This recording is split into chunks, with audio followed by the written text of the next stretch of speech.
Tapi virus-like protein itu kita namakan dengan antigen, diberikan kepada seseorang, imun sistem seseorang itu akan mengenal dan akan membentuk zat antinya, antibodinya. Jadi tidak masuk akal, bukan virus dimasukin jadi kanker. Mandul kan letaknya di indung telur, ya, atau di telurnya sendiri, atau di salurannya, tubanya, ya, hormon. Jadi si virus ini, bukan virus, vaksin ini ya nggak memengaruhi si sel telur, dan mempengaruhi si kandung telur, saluran, ya, hormon.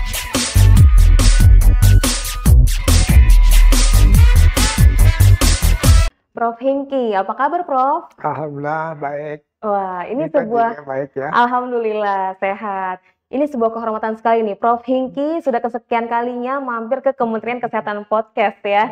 Jadi buat healthies yang belum tahu, Prof. Hengki Hindra Irawan Satari ini merupakan seorang ketua Komnas KIPI. Jadi kalau kita mau ngomongin soal imunisasi, efek sampingnya, ini udah paling cocok nih kita ngobrol sama Prof. Hengki ya. Beliau juga merupakan spesialis anak, subspesialis infeksi dan penyakit tropis. Nah, Prof. Hengki, kali ini kita mau ngebahas soal vaksin yang bisa mencegah kanker serviks. Yang mana kita tahu ya, Prof, kanker serviks ini menjadi salah satu kanker yang menyebabkan banyak kematian bagi wanita. Nah, salah satunya mencegahnya dengan vaksin HPV. Mungkin healthies di rumah banyak kali isu-isu bertebaran ya, isu-isu konspirasi yang sebenarnya tuh bukan isu baru ya, Prof ya, tapi isu lama yang kembali muncul ya. Mungkin healthies pernah dengar kalau vaksin HPV bisa menyebabkan mandul ya, atau mungkin bisa menyebabkan kanker ovarium ya, Prof. Atau mungkin bisa karena ini memang dimasukkan ke dalam program nasional, bisa menyebabkan anak-anak menopause sejak dini. Nah, ini kita mau meluruskan nih, kita mau ngobrol langsung dengan Prof. Hengki. Sebenarnya seperti itu tuh betul atau enggak? Tapi sebelum lebih jauh, aku mau bahas dasarnya dulu kali ya, Prof. Sebenarnya vaksin HPV itu apa? Dan kenapa sih pemerintah tuh sangat menggencarkan, menggaungkan kalau vaksin HPV ini tuh sangat penting? Silakan, Prof. Ya, makasih Nita. Jadi melihat dari singkatannya dulu kan, tadi Nita sebutkan HPV, itu kan bahasa Inggris. Jadi Indonesianya V-nya virus. Papiloma tuh kutil kalau bahasa awam. H-nya human, orang. Jadi virus yang menyebabkan kutil sebetulnya pada orang. Jadi vaksin ini sebetulnya dari namanya mencegah terjadinya infeksi virus HPV pada manusia. Jadi kita ketahui bahwa virus HPV itu mempunyai sifat yang unik. Dia bisa merusak permukaan mukosa, selaput lendir, kemudian menembus ke dalam, terus di dasar dia berupaya untuk hidup dan merubah lingkungan sel-selnya menjadi mudah membelah diri, yang akhirnya menjadi ganas. Jadi dengan virus HPV ini dicegah, maka infeksi itu tidak terjadi. Karena infeksi tidak terjadi, kemungkinan untuk terjadinya kanker di kemudian hari itu juga tidak terjadi. Jadi sebetulnya vaksin ini tidak secara langsung terhadap kansernya, tetapi faktor risiko untuk terjadi kanker itu, terjadi risiko untuk jadinya kanker itu, mulainya dari si infeksi virus itu, virus HPV. Nah sekarang si vaksin dirancang untuk mengurangi risiko terjadinya infeksi HPV, sehingga seseorang itu, terutama yang wanita, tidak akan menderita kanker di kemudian hari. Karena efeknya juga nggak langsung ya, setelah infeksi masuk dulu, ngegrowongin dulu, berkembang biak dulu, baru jadi kanker di kemudian hari. Nah ini sebelum dia terinfeksi udah dicegah, namanya vaksinasi HPV. Kenapa? Karena kanker serviks di Indonesia itu Orang kenal kan kanker payudara, Iya, ya bisa berakibat kematian, betul. ya.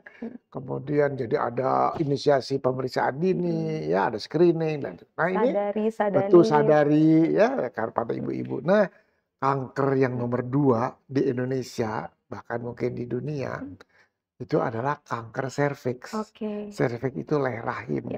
artinya banyak sekali ya Prof ya yang Jadi mengidap. angkanya itu tinggi. Kenapa sampai, pemerintah itu memasukkan vaksin ini ke dalam program imunisasi nasional, karena yang pertama adalah masalah morbiditas, Oke. kekerapan penyakit, Ya. yang berikutnya mortalitas, kematian akibat penyakit tersebut.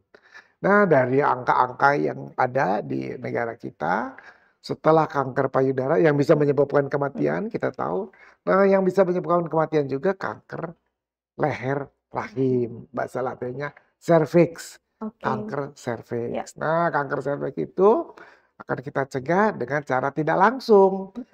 Di sasaran subjek kita vaksinasi HPV agar si anak tersebut tidak terkena infeksi virus, sehingga Oke. kemungkinan untuk terjadinya kanker di kemudian hari sangat rendah. Oke, jadi Gitu. memang vaksin HPV ini untuk mencegah sebelum terjadinya kanker Ya, tersebut gitu ya? betul, Oke, tapi, Prof, untuk vaksin HPV ini mungkin nggak sih 100% akan melindungi seseorang dari kanker serviks, dari semua jenis tipe-tipe yang menyebabkan kanker serviks ini Prof, atau bagaimana Prof? Ya, tentu saja ini kanker waktu dirancang, eee, diteliti, Iya. bagaimana, efek sampingnya nomor satu, yang kedua gimana daya lindungnya. Melalui uji-uji klinik itu, Iya. fase 1, uji klinik fase 2, uji klinik fase 3, uji klinik fase 4 setelah dipasarkan. Mmm. Nah ternyata 80% dari kanker-kanker pada serviks, Mhm. itu bisa dicegah oleh vaksin HPV ini. ini. Jadi di Amerika ya, Mhm. di negara barat kan ini vaksin ini udah jadi program imunisasi nasional lebih dari 10 tahun. Dan terlihat bahwa, secara bermakna Mhm. dari tahun ke tahun, kanker yang bisa dicetuskan oleh infeksi virus ini setelah virus ini dicegah dengan memasukkan vaksin ini dalam program imunisasi Mhm. nasional, angkanya berkurang, Oke. ma makin jarang Mhm gitu mhm. ya.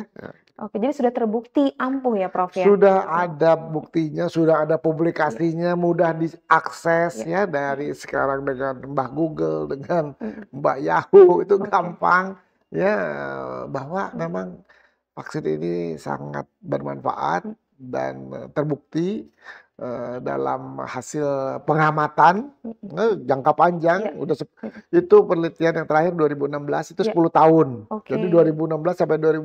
2024 udah 8 tahun ya Mhm. udah ada lagi Mhm. studinya karena di negara-negara barat ya kan, datanya lengkap Iya. ya, cakupannya Mhm. tinggi ya, terus apalagi ada daerah tertentu kayak di Scotland itu datanya dari 500.000 orang diikutin tuh, Oke. kelihatan bahwa ada penurunan secara bermakna Oke, ya si, ya. wanita yang terkena Mhm. kanker serviks. Nah ini kita pemerintah ya, merasakan bahwa ini cukup tinggi, Mhm. kematiannya cukup tinggi, dan anggaran negara mampu Mhm. membiayai, jadi tentu kita upayakan bahwa si anak-anak ini oleh orang tuanya Mhm. dilindungi, Oke. ya agar anak-anak ini sehat Iya. di kemudian hari, jangan Mhm. sampai terjadinya kanker, ya jangan dari awal jangan terkena infeksi. Iya. Tapi kalau kita ngomongin kanker serviks Prof ya, itu kan, pada wanita. Sebenarnya vaksin HPV ini hanya dikhususkan untuk wanita saja atau laki-laki pada pria boleh juga Prof? Enggak, jadi tadi kan dari singkatannya aja kan human Mmm. papilloma virus. Virus. Virus yang bikin kutil human, Iya. jadi human kan laki dan Laki perempuan, dan perempuan. tentu saja bisa Bisa ya? pada pria, pada penis Mhm. bisa, pada, tenggorokan kanker Mhm. bisa, pada, anus ya, Oke. bisa juga ya. Mhm. Jadi memang, sebetulnya terjadinya pada, wanita Mhm. dan pria. Mhm. Hanya barangkali angka kejadian di kita masih lebih tinggi yang di Yang wanita wanita ya ya, atau Prof? angka kita belum cukup Iya. ya, atau datanya belum Mhm. lengkap. Karena di beberapa negara di barat, vaksin ini juga sudah direkomendasikan Mhm. kepada anak-anak Iya, Iya. anak laki-laki. Ya, Oke. ada sudah memasukkan program imunisasi nasional, di WHO juga sudah merekomendasikan, hanya di negara kita kan yang mengeluarkan rekomendasi adalah Badan POM, ya. Mereka lah yang mempunyai otoritas untuk mengeluarkan, menerbitkan izin edar di Indonesia. Oke. Nah, izin edar juga didapat dari hasil uji klinik dari si Iya iya, produsen. kadang nih masih banyak yang, khawatir gitu nih, keamanannya sudah teruji atau belum nih Prof, gitu? Jadi, Badan POM tentunya bila menerbitkan izin edar tidak akan gegabah. Iya. Dia pasti, mempunyai peraturan yang ketat. Dan Oke. peraturan yang ketat itu juga berlaku untuk seluruh dunia. Enggak Badan POM Iya. aneh sendiri Iya gitu ya, iya. atau ada Indonesia khusus, enggak. Sama, seragam karena ada panduannya yang disepakati oleh seluruh dunia, dari Organisasi Kesehatan Sedunia, dari WHO yang, dibuat sebagai pedoman Iya. untuk tiap negara bila akan menerbitkan harus menerima laporan uji klinik yang telah Oke. dilakukan oleh si produsen tadi. Oke. Nah, dari situ terlihat ya, uji klinik fase 1 puluhan orang, uji klinik fase 2 ratusan, uji klinik fase 3 ribuan orang. Nah, kelihatan baik efek samping maupun daya lindungnya. Betul. Nah, terus, dari situ, kemudian setelah Badan POM menerima submit dari produsen uji klinik dan, hasil penelitian dan lain-lain, mengundang KOMLI. Oke. Ada komite ahli penguji obat dan juga vaksin. Iya. Dari perguruan tinggi, dari lembaga penelitian, dari organisasi profesi, itu diundang. Setelah dikaji oleh Badan POM, dilemparkan di forum tersebut, para anggota komite ahli dari berbagai tempat di seluruh Indonesia, membahas. Akhirnya disepakati, kalau sudah memenuhi syarat, tentu saja akan diterbitkan. Oke. Ya. Dan kalau kita perhatikan juga kan, ada beberapa indikasi yang, berbeda dari tiap negara, setiap negara, karena memang KOMLI-nya berbeda-beda gitu ya. Jadi ada yang mulai umur berapa lah, ada yang umur berapa, ada yang sampai umur berapa dan apa. Nah, itu tentunya berdasarkan pertimbangan ilmiah dari bukti-bukti yang disampaikan oleh produsen. Jadi memang selain produsen melakukan uji klinik sesuai dengan metodologi penelitian yang baku, ya good clinical practice, kemudian juga dikaji lagi oleh komite ahli, barulah terbit. Setelah itu masih juga harus diwajibkan untuk melakukan uji klinik fase 4, post marketing surveillance. Jadi tetap dilakukan pemantauan setelah izin itu terbit. Tetap keamanannya, daya lindungnya, sehingga perubahan juga berubah. Ada yang tadinya 3 kali, terus jadi 2 kali, akhirnya jadi sekali. Itu karena pemantauan yang dilakukan secara kesinambungan. Itu suatu pharmacovigilance, suatu ilmu yang menetapkan tata laksana bagaimana kalau obat atau vaksin sudah beredar di masyarakat.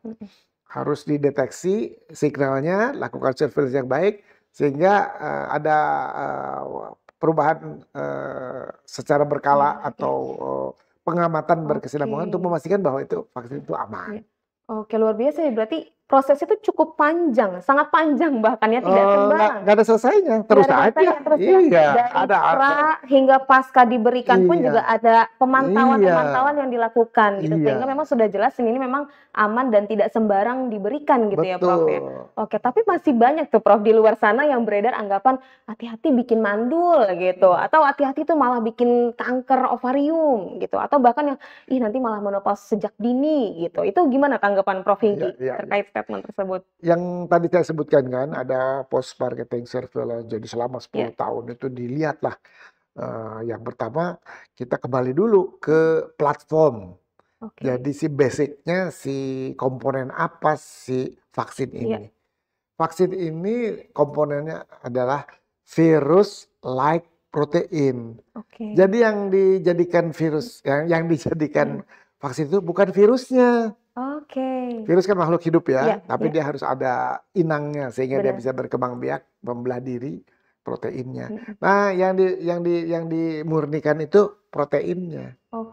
Virus-like protein yang oleh rekayasa genetika, teknik canggih tinggi dijadikan vaksin. Jadi yang diberikan bukan virus HPV, tapi virus-like protein itu kita namakan dengan antigen, diberikan kepada seseorang, imun sistem seseorang itu akan mengenal dan akan membentuk zat antinya, antibodinya. Antibodinya terbentuk gitu ya, Prof. Jadi kalau virus benerannya datang, virus HPV-nya datang, antibodi udah ada. Antibodi akan menetralisir, melisis ya, membunuh ya, menetralkan si virus itu sehingga tidak terjadi infeksi. Jadi tidak masuk akal, bukan virus dimasukin jadi kanker. Karena kalau perjalanan alamiahnya ada infeksi virus asli bertahun-tahun baru jadi kanker. Nah ini yang dimasukin bukan virus, partikel proteinnya, protein tadi ya, Prof? menyerupai lagi, menyerupai protein HPV. Antibodi yang terbentuk tapi bisa menghalangi virus HPV beneran, jadi nggak terjadi infeksi, jadi nggak ada kanker. Jadi nggak mungkin secara logis vaksin ini diberikan jadi kanker, nggak mungkin. Yang kedua tadi mengenai mandul, ya jadi mandul kan letaknya di indung telur, ya, atau di telurnya sendiri, atau di salurannya, tubanya, ya, hormon, dan lain-lain. Jadi si virus ini, bukan virus, vaksin ini ya nggak memengaruhi si sel telur, mempengaruhi si kandung telur, saluran, ya, hormon. Jadi data menunjukkan bahwa setelah pengamatan 10 tahun dan sampai sekarang lakukan juga nggak ada. Demikian pula yang ovarium menopause. Jadi terlalu dini gitu ya. Nah, itu dari anak-anak yang diberikan itu vaksin itu kan diikuti, memang ada beberapa laporan. Namun setelah kan kita seperti saya di Komnas KIPI, nah, itu juga Komnas KIPI-nya Scotland atau Komnas KIPI-nya Amerika. Kalau yang tentang itu kalau nggak salah dari CDC itu, dari Komnas KIPI-nya Amerika. Mereka kan tujuan pokoknya mengkaji apakah ada keterkaitan, dan dari laporan-laporan itu memang ternyata nggak terkait dengan imunisasi. Itu disebabkan oleh sebab lain. Kan tentu saja banyak penyebabnya ya. Nah, jadi 3 isu itu udah diteliti, dianalisis, dikaji, dan disimpulkan nggak ada hubungannya. Karena itu Organisasi Kesehatan Dunia tetap merekomendasikan berdasarkan data-data itu, dan juga di Amerika Serikat juga si lembaga penelitian itu menerbitkan, mengeluarkan rekomendasi dan diterima oleh organisasi pemberantasan penyakit menular di Amerika. Jadi program imunisasi itu tetap diteruskan. Itu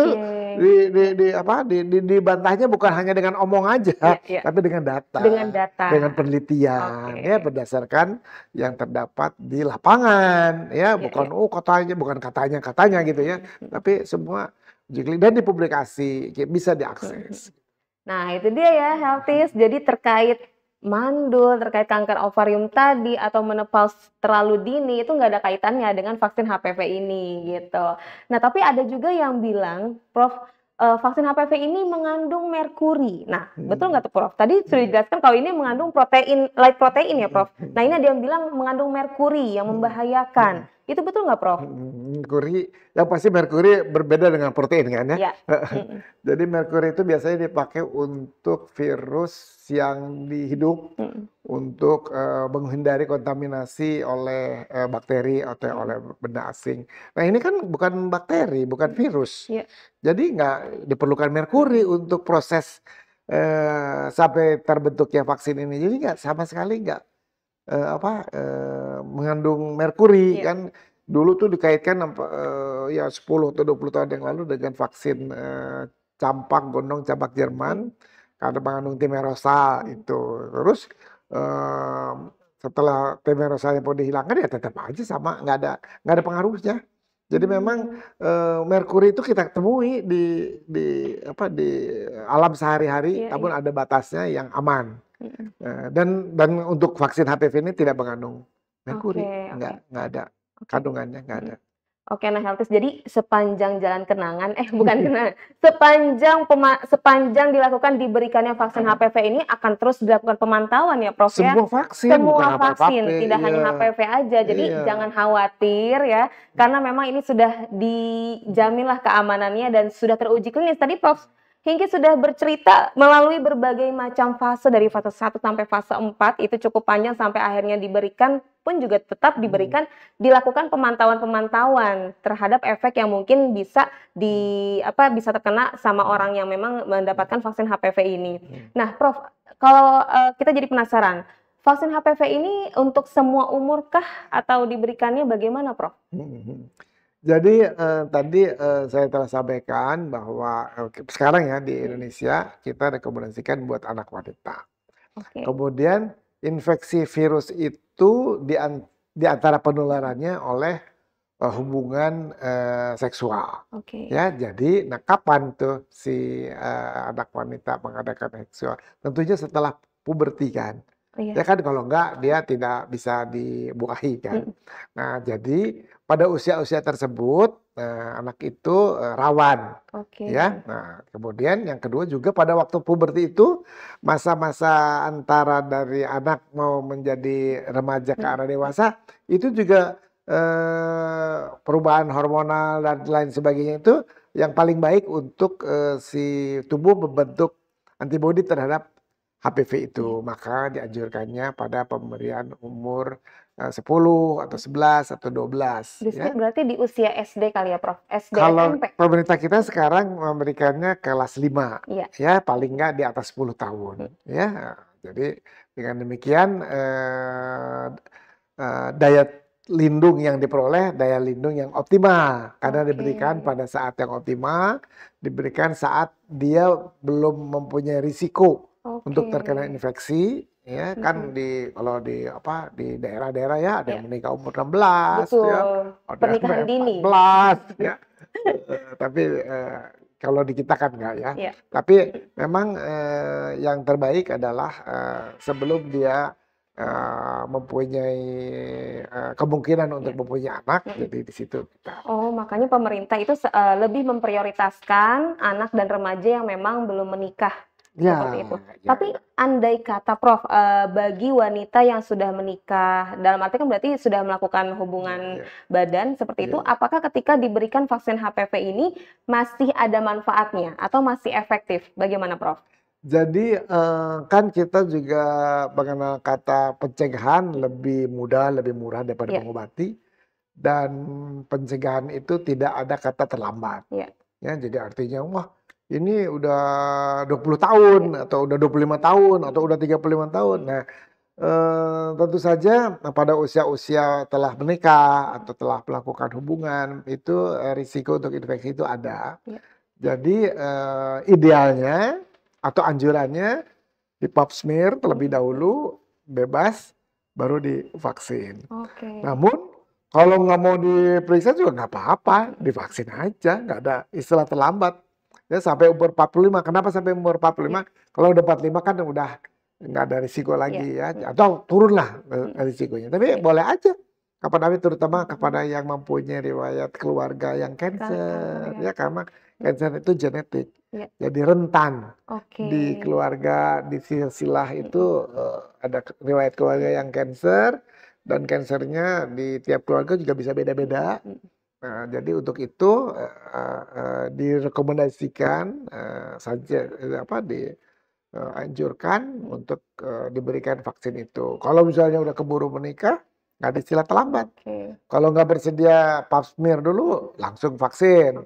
Kalau ingin memastikan tidak dalam keadaan infeksi atau tidak pernah infeksi atau bagaimana keadaannya, silakan pap smear dulu. Kan kalau pap smear kan memang sudah direkomendasikan untuk dilakukan setiap tahun ya pada wanita-wanita, khususnya wanita yang di atas 40 mungkin lebih ini kan lebih.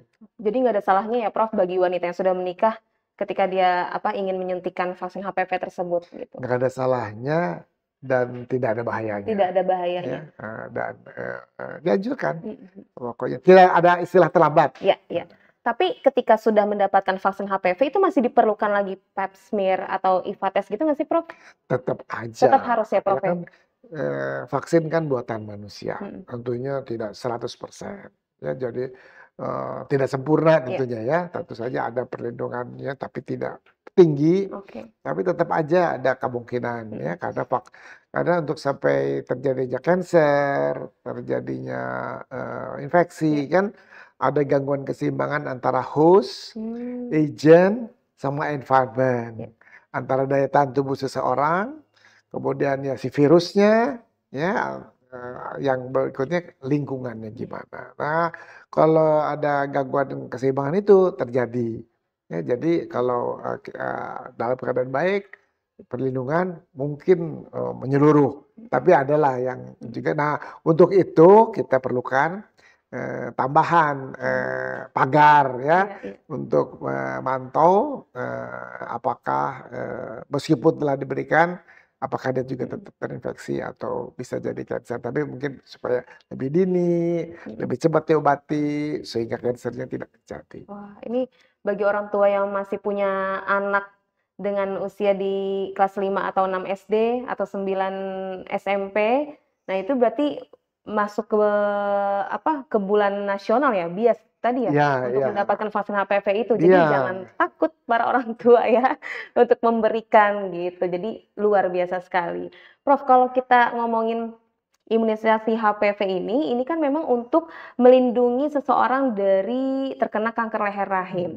Nah, ini pasti ada tanggapan nih, bersinggungan dengan, oh berarti pemerintah melegalkan seks bebas dong gitu. Itu gimana kalau tanggapan, Prof? Seks bebas itu bukan menyebabkan infeksi HPV sebetulnya kan, yang menimbulkan masalah ke seks bebas tuh kalau misalnya terjadi kehamilan, belum siap, ya terlalu muda, ya sedang sekolah, jadi putus sekolah, kemudian anaknya juga jadi neglected ya, karena orang tuanya. Jadi nggak pernah gitu ya ada statement baik dari Organisasi Kesehatan Dunia atau dari pemerintah bahwa ini untuk melegalkan seks bebas. Emang niatnya nggak ke situ ya. Mungkin karena orang itu yang berpikir yang terlalu ini jadi mikirnya, karena kalau dia udah di HPV ya terus seks bebas, ya ini bisa kena penyakit yang lain. HIV Iya, betul, nggak hanya kanker serviks iya, gitu. sifilis, sekarang Betul, banyak tuh betul. sifilis itu di Iya. RSCM itu ya, banyak. GO itu banyak. Ya, jadi jangan terus, wah kalau ini terus seenaknya aja dipakai sembarangan. Enggak. Jadi bukan berarti terlindungi dari vaksin HPV ini, terlindungi dari kanker serviks, bukan berarti orang jadi bebas tuh untuk melakukan yang dia mau gitu. Padahal ada penyakit-penyakit lainnya yang bisa ditimbulkan. Iya, tidak berarti aman untuk melakukan seks bebas juga ya. Jadi memang tujuannya bukan itu ya. Tapi ada efek sampingnya nggak sih, Prof, kalau dari kita misalnya suntik vaksin HPV, ada nggak? Jadi tadi saya ulangi kembali bahwa ini virus like protein. Jadi sebetulnya memang antigen, jadi benda asing ya. Tubuh itu secara alamiah mempunyai sistem kekebalan yang kalau ada kemasukan benda asing, tubuh itu mengadakan reaksi karena utamanya dia mau menolak benda asing itu. Karena dia mau mempelajari sistem imun bekerja. Nah, sistem imun bekerja itu ya ada di tempat waktu dimasukkan dan di seluruh tubuh. Ya seperti di tempat suntikan merah, bengkak, gatel, ya sakit, ya nggak bisa digerakin.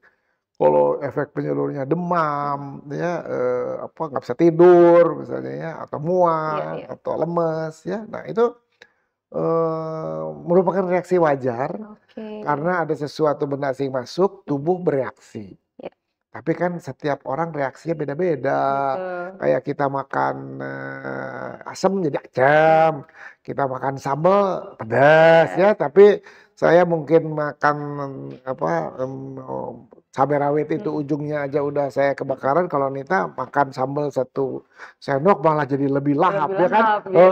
Itu berbeda-beda. Responnya beda-beda setiap orang. Responnya berbeda-beda, tapi tidak berbahaya.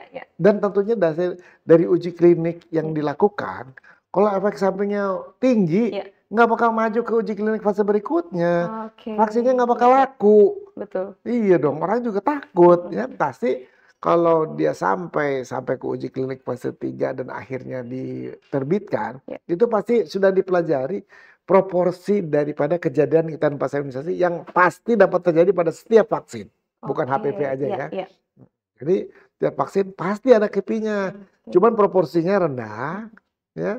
Dan orang berbeda-beda. Kayak waktu kita sama nakes kan disuntik COVID itu macam-macam, ada yang sampai harus meringkuk. Kalau saya harus praktek, jadi saya nggak kerasa apa-apa. Oh gitu. Ya kan beda-beda ya, Iya, berbeda-beda. Tapi ada proporsinya rendah, sifatnya pendek, dan kalau kejadian tanpa imunisasi itu kalau misalnya terkait dengan imunisasi biasanya dekat dengan waktu pemberian. Jadi kalau makin jauh itu makin kayaknya bukan karena vaksin tersebut gitu. Betul, dan biasanya terjadinya hanya pendek, 1-2 hari. Ya, terus hilang, ya, pakai obat hilang, nggak pakai obat juga hilang. Ya kalau terjadinya terus sakitnya 7 hari sampai 2 minggu kayaknya bukan. Nah, yang bisa melakukan kajian kausalitas adalah Komnas, Komda, ya Pokja, ya jadi para profesional yang kompetensinya terkait sama vaksinologi, ya kan? Jadi yang menguasai imunologi, yang menguasai infeksi, ya, yang menguasai patofisiologi. Misalnya kan kalau misalnya ada dokter yang bilangnya lain, tapi ngomong tentang vaksin kan jadi kayaknya gimana itunya ya, nggak pas kan. Kita kan dokter juga bisa karena biasa, ya kan? Karena saya dari bidang infeksi, jadi memang saya tiap hari bacanya itu atau menghadapinya itu, ya. Jadi kita berjalan alur pikirnya sistematis dan bisa mengkaitkan atau tidak mengkaitkan. Tapi kalau orang yang memang basicnya kurang mantep ya, atau kurang mendalami atau jarang, ya itu biasanya jadi logikanya jadi kurang logis. Ya, jadi saya suka bilang gitu, orang sedikit baca tapi banyak bicara. Nah jadi, ini yang bahaya. Nah, dan orang masyarakat sekarang bisa terpengaruh betul. Karena bicaranya lantang ya. Bacanya dikit. Dan logikanya jadi kurang pas gitu ya, nggak masuk akal gitu ya. Kalau kita kan tahu, jadi malah kalau yang banyak baca itu bicaranya lebih dikit karena harus hati-hati. Betul. Karena dia tahu kalau dia ngomong salah, dia fatal nih akibatnya. Fatal. Tapi kalau orang yang nggak begitu mengerti ya, berani dia ngomong, salah juga dia nggak tahu bahwa dia salah gitu. Yang menerima beritanya juga nggak tahu bahwa dia ngomongin salah. Tapi karena gayanya dan kan sekarang metodologinya ya, metode penyampaian media, potong sini, potong situ, tempel sini, AI, udah makin berat ya. Jadi makanya itu juga kita sebagai masyarakat juga harus memilah-milah tuh dalam mengkonsumsi berita ya. Pastikan kamu mendapatkan dari sumber yang terpercaya gitu. Tadi Prof terkait KIPI tadi, misalnya nih berarti saya vaksin HPV misalnya hari Senin, kemudian 10 hari kemudian tuh misalnya saya ada sakit apa gitu. Nah, kalau misalnya, nah berarti itu ya karena misalnya kan kadang orang bilang, ih hari Senin kemarin abis vaksin HPV jadinya dia yang disalahin gitu Prof. Berarti itu kalau jangka waktunya udah panjang artinya bukan karena vaksin HPV tersebut ya? Ya, jadi masyarakat atau media suka mensimplifikasi. Ada kejadian, pernah diimunisasi, entah sejam yang lalu, entah seminggu yang lalu, entah sebulan yang lalu, itu. Nah iya, jadi langsung kayak ngedait ke situ gitu. Padahal harus dikaji, oleh orang yang kompetensinya terkait, sehingga akhirnya tenang, masyarakat tenang, dan juga media juga harus mencerdaskan kehidupan bangsa itu ya. Jadi kalau memberitakan, silakan beritakan, memang berita kan. Iya, betul. Tapi memang betul kejadian ikutan pasca imunisasi. Benar, orang setelah imunisasi. Tapi ada kaitan atau enggak? Nah, itu harus dilakukan oleh orang-orang yang profesional, yang punya kompetensi, yang udah biasa, ya, yang udah sehari-hari. Nah, gitu, jangan tiba-tiba nggak ada hujan, nggak ada angin, terus mengambil keputusan dan menyampaikan kepada masyarakat sehingga masyarakatnya bingung, kasihan kan, jadinya tidak punya pegangan. Betul, ini mau percaya mana gitu. Iya, betul. Oke, kalau nggak percaya tonton aja Kemenkes, nah udah pasti valid informasinya. Nah, Prof, imunisasi yang berkembang saat ini kan imunisasi untuk calon pengantin. Nah, sementara nih kalau untuk anak sekolah tuh dinilai riskan karena rahimnya tuh masih berkembang untuk mendapatkan imunisasi HPV ini. Bagaimana tanggapan Prof? Jadi sebetulnya si vaksin ini kan kita balik lagi, dia tuh sebetulnya bukan ke rahimnya. Dia itu hanya merangsang untuk pembentukan antibodi. Kalau ada virus, si virusnya dinetralisir oleh antibodi yang dipunyai oleh anak-anak ini. Jadi nggak mempengaruhi reproduksi, nggak mempengaruhi rahimnya, nggak mempengaruhi menstruasinya, nggak mempengaruhi sel telurnya. Ini kan tadi topiknya rahim. Rahimnya tuh nggak diapa-apain dari semenjak si vaksin diberikan dan si anak. Rahim itu bermasalah kalau memang ada virusnya terus nembus ke rahimnya. Kan ini sekarang udah mau dinetralisir virusnya dari awal. Virusnya nggak keburu ke rahimnya. Jadi rahimnya nggak diutik-utik, nggak dipengaruhi oleh si vaksinnya. Vaksinnya kemana? Rahimnya di mana? Rahimnya juga nggak kemana-mana di situ terus. Betul aja ya, kalau pindah serem. Iya, aneh. Jadi nggak ada dampak terhadap rahim. Ya kan? Yang ada waktu disuntik, tubuh membentuk zat anti, kalaupun dari mana si virus datang, dinetralisir. Bukan di rahim, dinetralisirnya juga. Dimanapun dia ada. Gitu. Agak ngeri sih kalau rahimnya jadi pindah. Gitu. Tapi kan sejauh ini paskanya pun juga tidak pernah ditemukan seperti itu. Gitu. Ya, kalau dia nggak terinfeksi, ya rahimnya juga nggak terinfeksi. Kalau rahimnya nggak terinfeksi, kemungkinan kanker di kemudian hari sangat rendah. Ya. Bisa kanker, tapi oleh sebab lain. Bukan HPV, bukan masih ada penyebab. Oke, jadi justru malah membentuk antibodinya untuk melawan si virus penyebab sakit ini, gitu ya. Dan bukan pada rahimnya, dia efek vaksin itu bukan terhadap rahim. Oke, Prof, tapi andai kata nih seseorang yang memang sudah mengidap kanker, misalnya kanker serviks, sudah terinfeksi lah gitu. Ketika dia diberikan vaksin HPV dalam kondisi tersebut, apakah itu masih bermanfaat? Atau bisa dikatakan itu sudah terlambat? Jadi sebetulnya si infeksi itu dicegahkan oleh vaksin. Kalau infeksinya udah melanjut, dia jadi kanker. Jadi si kanker itu akhirnya bukan gara-gara si virusnya itu lagi, virus udah jadi sel kanker. Jadi kalau misalnya divaksin, divaksin itu jadi mencegah terjadi infeksi virus HPV yang baru. Tapi kerusakan yang terjadi itu bukan oleh sama HPV-nya lagi, sama si sel kanker yang udah terbentuk. Yang sebelumnya sudah ada. Iya, gara-gara si infeksi yang dulu. Infeksi yang dulu. Jadi ya terhadap kankernya nggak ada manfaatnya. Tapi terhadap infeksi virus yang berikutnya mungkin masih bisa. Kalau imun sistemnya juga masih berfungsi sempurna ya. Nah, kan kalau misalnya udah kena kanker juga udah di kemo juga sistem kekebalan udah nggak bakal bisa terangsang oleh antigen yang datang. Jadi ya kalau dia udah kena kanker disuntik vaksin ya kankernya jalan tetap terus, ada, gitu ya. Jalan terus kalau nggak diobatin ya. Jadi jangan sampai terlambat ya Prof. Betul, jangan sampai infeksi dulu supaya nggak jadi kanker. Kalau dia ada kanker ya udah. Mesti diobatin si kankernya itu. Iya. Udah bukan pencegahan lagi, tapi pengobatan. Ya, Prof. Ya. Karena penyesalan ada di akhir. Di awal adanya pendaftaran. Prof, aku mau tanya juga nih. Tapi kalau orang yang sudah mendapatkan vaksin HPV, itu tuh akan dikatakan aman seumur hidup atau harus ada pengulangan sih, Prof? Misalnya kan nih anak SD nih sudah vaksin. Apakah nanti ketika dia sudah besar, ketika ingin menikah, harus vaksin HPV lagi atau nggak perlu? Nah, yang tadi saya katakan tadi, pemantauan vaksin itu berkesinambungan. Jadi dari dulu efeknya dipantau, setelah 3 kali pemberian, jangka panjang. Kemudian, wah kalau gitu cukup 2 kali, kasih 2 kali, juga masih panjang. Artinya seumur hidup. Nah, sekarang sekali, yang buat anak sekolah ini. Ya, anak sekolah. Jadi katanya seumur hidup. Atau berdasarkan pemantauannya sampai sekarang belum perlu divaksin. kepulangan. Oke.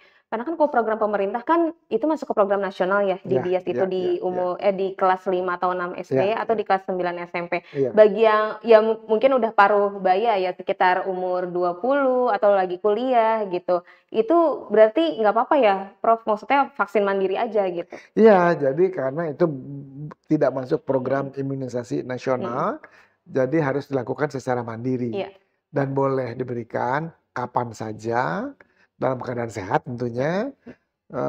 Lebih baik mhm, lagi mhm, kalau dilakukan pap smear mhm. terlebih dahulu, Oke, tapi tidak ada kata terlambat.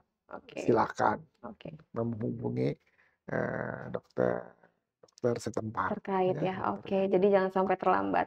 Nah, ya. Prof, karena di luar sana juga banyak banget hoax-hoax yang bertebaran. Kalau menurut Prof Hingki sendiri gimana sih harusnya petugas kesehatan ini menyampaikan informasi-informasi ke masyarakat? Mhm. Jadi, masyarakat itu sebetulnya masih percaya sih Mhm, kepada tenaga iya, kesehatan, ya kepada vaksinator, kepada ibu bidan, mhm, kepada dokter, dokter spesialis anak, dokter kebidanan. mhm, Jadi kita nggak boleh, bosan mhm, ya untuk memberikan iya, informasi ya, dan juga kita juga bukan hanya soal informasi melulu tentang, apa namanya, iya, vaksin atau khususnya HPV, tapi juga menerima informasi yang masuk mhm, melalui media. Karena itu sangat gencar, mhm, tidak mempunyai batas dan bisa, juga disebarluaskan dengan cepat. Jadi kita harus melihat dulu kalau ada yang masuk itu sumbernya dari mana, mhm, siapa yang memberikan statement, tahun berapa, institusi apa, dan kompetensi apa. Kalau nggak jelas, apalagi beritanya tahun 96 gitu iya. ya, atau beritanya tahun 2004. Udah itu yang bikin juga udah nggak tahu Terus kemana. kita forward, mohon konfirmasi. Iya, Yang mau dikonfirmasi aja nggak tahu, dia iya apa? konfirmasi lagi kan. Iya, iya, bener, Jadi bener. udah Mhm, stop di kita aja, oke, ya stop. kan? Kan semua orang punya dokter Iya, pribadi, betul. semua orang mempunyai bidan Iya, pribadi, semua orang mempunyai, rumah sakit iya, langganan, ya kan bisa mhm. menanyakan, ya jadi atau baca, maaf. Minum dulu Prof, nggak apa-apa Prof. Mhm. Silakan.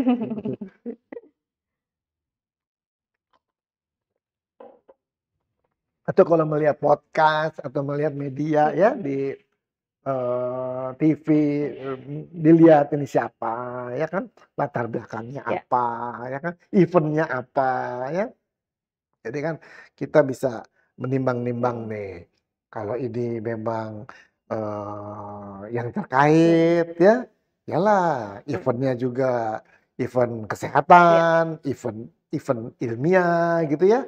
Tapi kalau misalnya, debat, cuma kalau debat mah kalau orang debatnya harus dengan uji klinik, betul harus bukan by data juga, iya, by data mhm, dan datanya betul, dipublikasi dan publikasinya juga di majalah ilmiah. Kalau mhm, misalnya datanya nggak, valid, mhm, majalah ilmiah juga nggak bakal mau menerbitkan, memuat, betul, menerbitkan. Jadi kita lihat kalau cuma dia ngomong tapi terus kita konfirmasi ya di, kan gampang sekarang ya iya, majalah kesehatan iya, ya, kemudian nggak ada ya artinya ini hanya asumsi, oke, ya kan? Nah, kalau asumsi tidak perlu diberikan ya, tapi kalau oke, ada data, nah baru, kita bisa, terima menyimak, ya, menyimak dan kita pelajari. Jadi jangan anggap bahwa imunisasi ini program pemerintah, jadi yang oke, ngebutuhin itu pemerintah, terbalik. iya, Kita itu pengen anak-anak kita, aman ya, kalau HPV ini si anak-anak wanita iya, ini, karena sekarang baru anak wanita mhm, ya, supaya jadi ibu yang baik, berumur iya, panjang, terhindar dari penyakit yang berbahaya, malah kalau dia kena kanker serviks dia nggak bisa punya anak, iya, ya kan? mhm, Heeh, jadi itu yang tujuan, jadi ini kebutuhan si anak, iya, yang tahu mengenai bahayanya si ibu dan bapak. iya, Jadi yang bisa membawa anaknya itu ya bapak ibunya, mhm, ya, dan semua sekarang disediakan secara cuma-cuma alhamdulillah. Kalau mau ngambil di, dokter swasta juga silakan aja, di rumah sakit swasta juga lagi karena mhm, berbagai macam, betul. apa, platform tersedia ya di Indonesia itu, macam-macam. Jadi, jangan ragu, Jangan ragu, jangan takut, jangan menunda-nunda, betul, segera bawa dalam keadaan sehat. bawa bukunya jangan hilang itu, karena udah gede suka hilang. Ya, betul. Tetap dipakai, dibawa, dan sambil mengkonfirmasi kepada dokter anaknya, udah lengkap atau ada yang terlewat, sehingga kita bisa melengkapi, melindungi si anak itu dalam tumbuh kembangnya. Jadi sampai dewasa nanti ya, Prof? sampai itu jangka panjang. Kalau HPV ini kalau dia udah di sini udah aman dia terhadap penyakit itu, terhadap kanker, terhadap HPV. Ya, gitu. Prof, ini nggak berasa sudah sekitar 45 menit kita diskusi. Seru, selalu seru kalau ngobrol sama Prof Hingki. Tadinya saya mau tanya soal closing statement pesan sehat, tapi ini udah dibabat semua tadi. Statement terakhir beliau ini banyak sekali pesan-pesan yang harus kita sebagai masyarakat menyimak dan kita terapkan ya, untuk jangan takut bahwa saya dari obrolan ini vaksin HPV itu aman ya, dan tidak membahayakan sama sekali, dan tidak ada kaitannya dengan mandul, dengan kanker ovarium, atau dengan membuat menopause terlalu dini. Seperti itu. Prof Hingki, sekali lagi terima kasih banyak untuk waktunya. Dan untuk masyarakat semuanya, untuk healthies, jangan ragu, jangan sungkan untuk mencari informasi tanpa hoax dan yang selalu benar. Cek di website resmi kita di sehatnegeriku.kemkes.go.id, dan kamu juga bisa subscribe YouTube Kementerian Kesehatan Republik Indonesia dan nyalakan loncengnya supaya kamu nggak ketinggalan informasi-informasi terkini soal kesehatan. Kalau gitu, saya Nita Marli, Prof Hingki, dan juga tim yang bertugas di sini pamit undur diri. Wassalamualaikum warahmatullahi wabarakatuh. Sampai jumpa dan salam sehat. Bye-bye.